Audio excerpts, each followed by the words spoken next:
So what I've got here, I'm getting my okra ready. I have a bowl of water, and I put my okra pods down in it. These are just pods of okra. And so I'm going to cut, I just got the pack that they came in. I'm going to cut each end off, each end.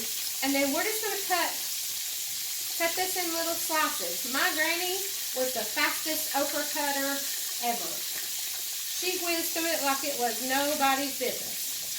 These are probably, I like to cut these probably a 1/4 inch thick, maybe between a 1/4 and a 1/2 inch thick. Flying all over the kitchen. So we get these cut. Okra is so easy to do. And again, I'm going to do it in this iron skillet. It doesn't matter. Some people will tell you you can only do okra in an iron skillet. No, it is. You can do it in any skillet you want to do it in. My Paula Deen skillets or my Pioneer Woman skillet or a Dollar General skillet. It doesn't matter. Whatever you want to do to fry your okra. Okra is really simple, and it is a childhood favorite of many people, and they're afraid to try. Don't be afraid to try. It's really not difficult, as you'll see. Probably, honestly, about the time that pork gets done, this okra is going to be ready to go in. So just cook, cook, cook. Cut, cut, cut. We're going to have pork tenderloin, fried okra, some of those rolls I made last night, and I might boil up a couple of potatoes to go with it. I don't know.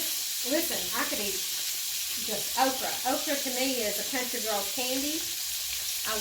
There's nothing I love more than having a baggie of leftover fried okra in the fridge.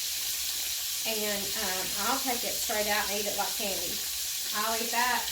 Honestly, I think as much as I love chocolate, I would probably pick leftover okra over chocolate. I love a mashed potato and okra sandwich. Like on light bread, that's white sliced bread, called white bread my entire life. Just a piece of light bread and a little bit of mashed potatoes and okra.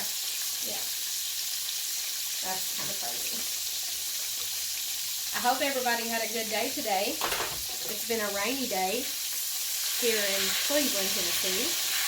It sure doesn't feel like mid-May, except that it is blackberry winter, and it's full-on cold, and it's going to get colder tonight, I think. It's supposed to be down to 30-something. Anyway, you didn't ask for a weather forecast.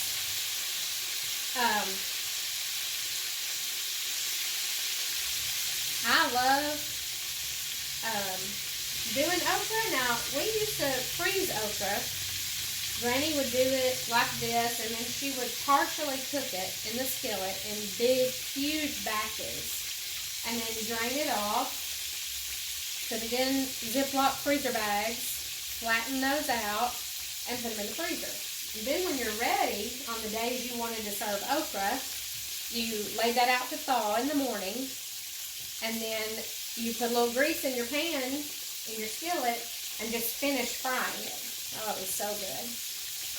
Now I have done that. I've just cut it up just like this and put it in freezer bags and freeze it.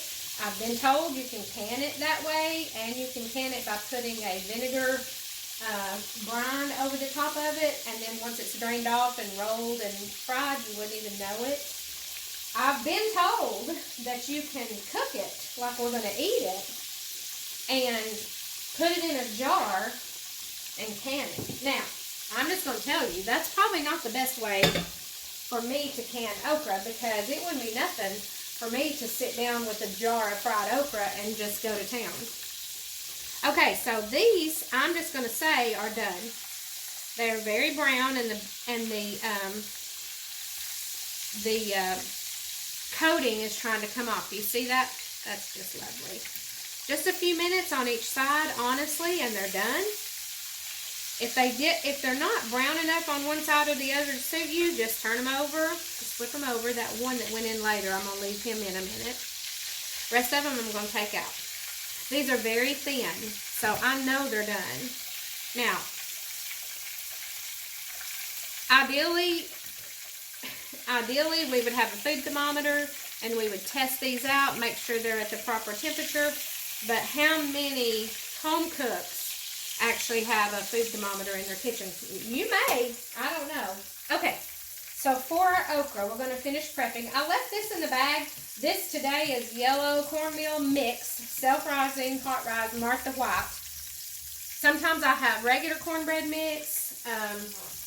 It just varies what I pick up or what I buy. I bought this yellow cornmeal mix for some reason. So this has been cut. We're just going to dump cornmeal in there. I'd say that was about a cup. Toss it around. I like to add some salt and pepper to mine. That's it. I don't put any other seasoning in my okra.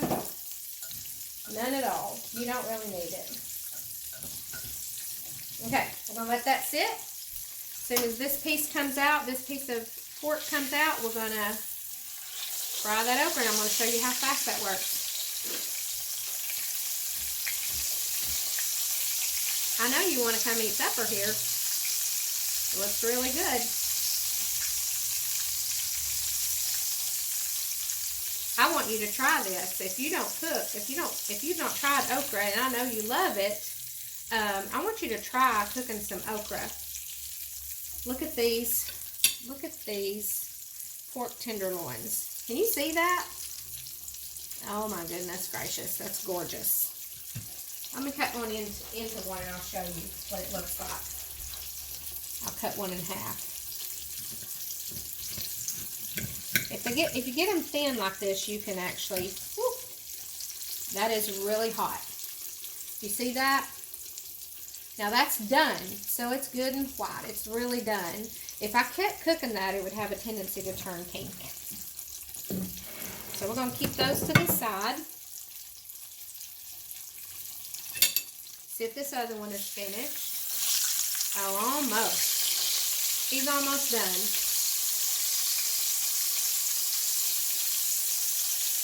He is almost done. Okay, I'm going to take him out. Now, that grease, that oil is really hot.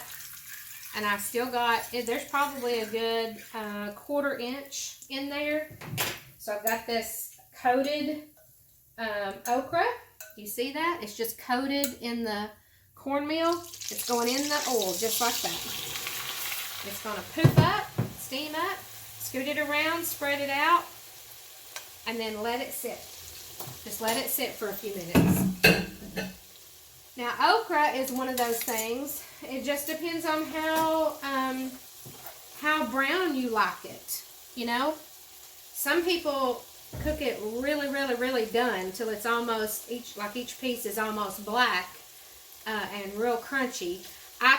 Now I'll eat it that way. Don't get me wrong, but I tend to like mine less dark, but not just green, not just thrown in the pan.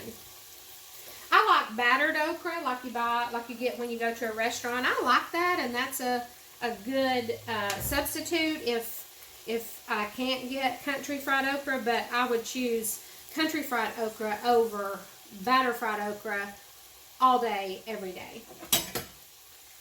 So I've turned my stove eye back up to about high. It might be just a little short. And I use a spatula and just flip. You're going to try not to stir, but just flip this so it starts to brown on every side. I wish you could smell it. I can smell it. Oh, it smells so good. So good.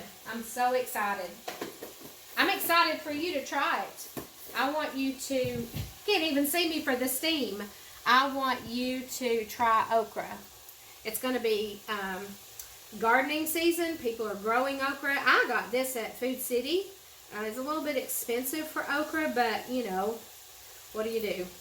So I prepared ahead of time a bowl and I layered it with some paper towels because when this comes out of this oil, it's kind of greasy, and this will allow the paper towel will soak up all that grease. Some people do their okra in the oven. I've done that just like this. It's really oven fried, but You can do that on a cookie sheet. You can do that in a skillet that you can put in the oven. This is starting to brown, and so what you do now when it starts to brown is you really watch it. You just keep a handle on it. You don't want it to burn. We might have some of that loaf bread I made last night. That would be even better with this pork tenderloin and fried okra. I saw several people have tried homemade biscuits after watching the video, so I'm excited. Listen, I want you to know home cooking is not difficult. It's really easy. You can read recipes all day long, but I think in our minds, if we don't do this all the time, our minds make it more complicated than it really is. It's not complicated. As you can see, this is not complicated. So this is starting to brown up really well. I'm going to let it get brown and crunchy. Just shy of burnt. Because that's how I like my okra. That's how I like it. A lot of times when I was growing up, we would have pork tenderloin and biscuits and gravy.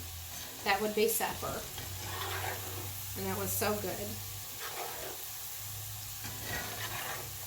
We always had bread. Always. We always had bread when I was growing up. My daddy still has to have bread with his meals, with his lunch and supper. Now lunch, I mean, is a sandwich or something, but with supper, with a cooked meal, he has to have bread or crackers. If he's got a salad, he can do crackers, but he expects some sort of bread. If Mama did not want to make, when I was growing up, if Mama didn't want to make biscuits or cornbread or something like that, we had light bread. We had a slice of light bread with our supper. That was good. I like me some light bread.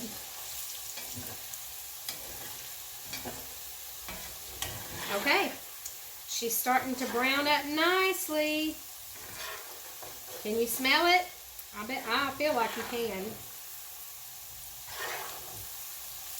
I'm trying to figure out how to make these videos and not make them so long, but I don't have a production crew here, and I don't have the magic of television where I can, just stop and start, but I want you to see the process, and I want you to see how easy it is, how quick you can do these items, really quick.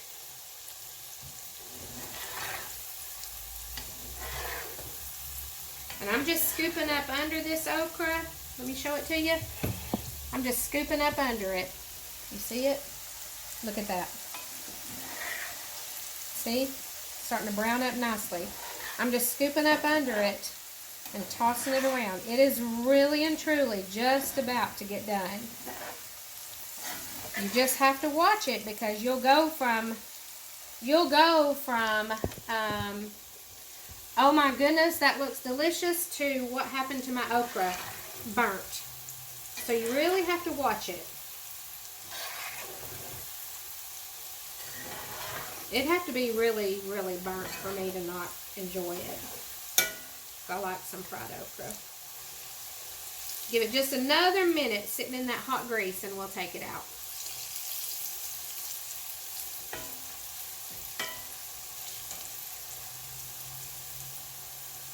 Lovely.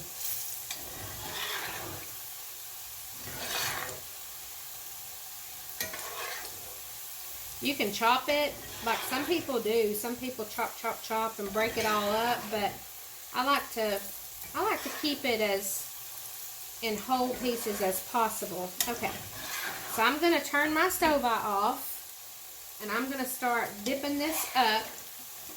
Drain off as much grease as I can while I dip it.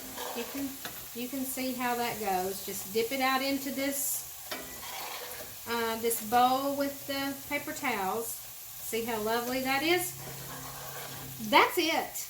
That's all there is to frying okra. You saw it. Just a few minutes. It does not take long. And we're done. We have a whole bowl of country fried okra ready to eat with our pork tenderloin and my homemade bread. And it wouldn't matter. If I didn't have homemade bread, I'd get a piece of light bread. That'd be lovely. All right. I hope you'll try it. And I hope you'll let me know how it goes. Surprise your family. Get some okra. Try it. Make some biscuits maybe. Whatever you want to do. Let's get that off. Looky there. Can you see that? That's a good old bowl of fried okra. That easy. You can do it. All right. Have a good evening. Have a good weekend. And let me know what you're cooking.